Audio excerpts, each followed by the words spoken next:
Greetings and welcome to PinballHelp. Mike here. Today work continues on this Gottlieb Haunted House, and as you can see, it is on and it is running. Now what you're seeing here is me still using that really janky connector. Let me show you real quick. Hold this thing back. And you might be asking, well, why would you plug this thing back in? See this crazy connector right there? It's just absurd.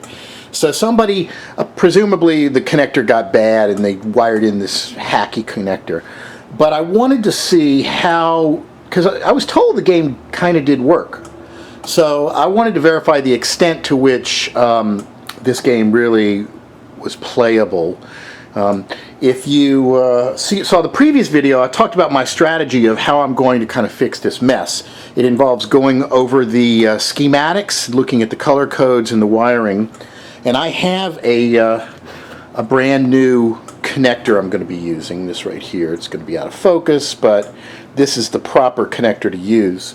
But before I start doing it, I wanted to compare the way it's been wired right now to what's happening in the game. So I was able to start a game and get the game playing.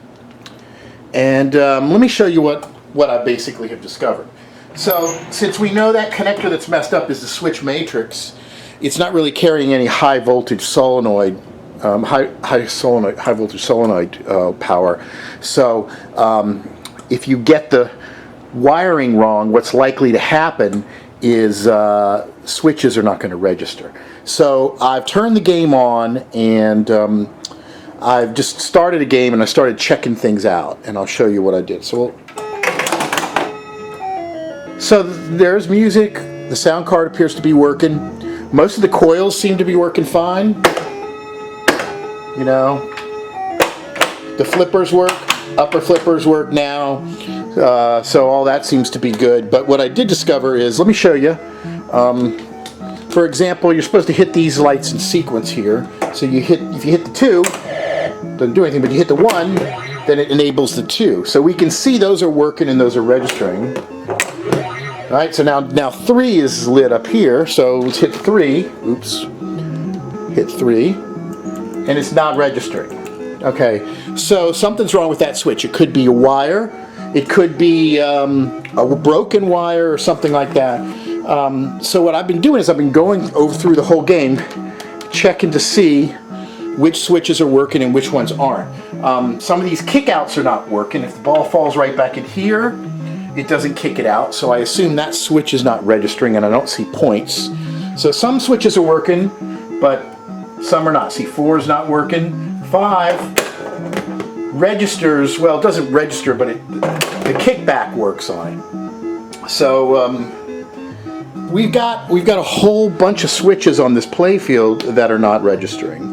And we have others up here that are partially registering. I would expect some of these lights to go on, and they're not. I don't know why. But a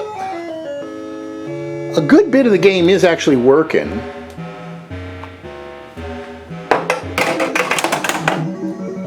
And it's stepping through all the balls properly, it's doing some scoring. So we've got some switch issues. So my next thing that I'm going to be doing is, let me turn the game off real quick. The next thing I'm going to be doing is I've made a list of the switches here that are not seeming to register. And the first thing I'm going to do is I'm going to look at the switch matrix and see if there's a pattern. If the switches that all appear to be out are on one particular row or column, that'll give me an indication that there could be something wired wrong. I looked at that messed up connector in the back, and one of the things that I noticed was, after looking at the schematics, there seems to be at least one column that I think may be in the wrong place.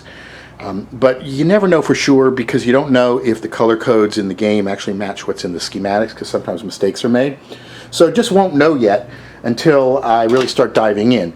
But this is the information gathering phase. And I'm almost ready to start repinning a new connector, but before I do that, I want to confirm, based on my gameplay, that I know some of the columns and rows are properly mapped, and if there's one that's off, I'll know which one it is. I've already made marks. You'll see all the little purple tape right there.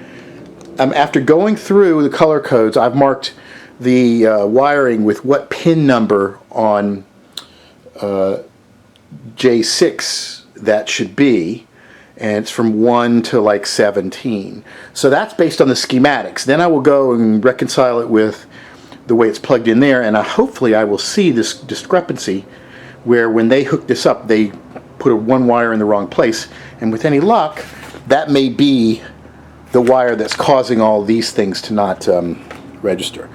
If that's not the case, then I'll just have to, one by one, take a look at each one of the switches, and it could be something as simple as a misadjusted switch that's not hitting, or a broken lug somewhere, or even if this is all on one row or column, it might not be a problem with the connector. It could be a problem with that row or column wire broken somewhere in the game.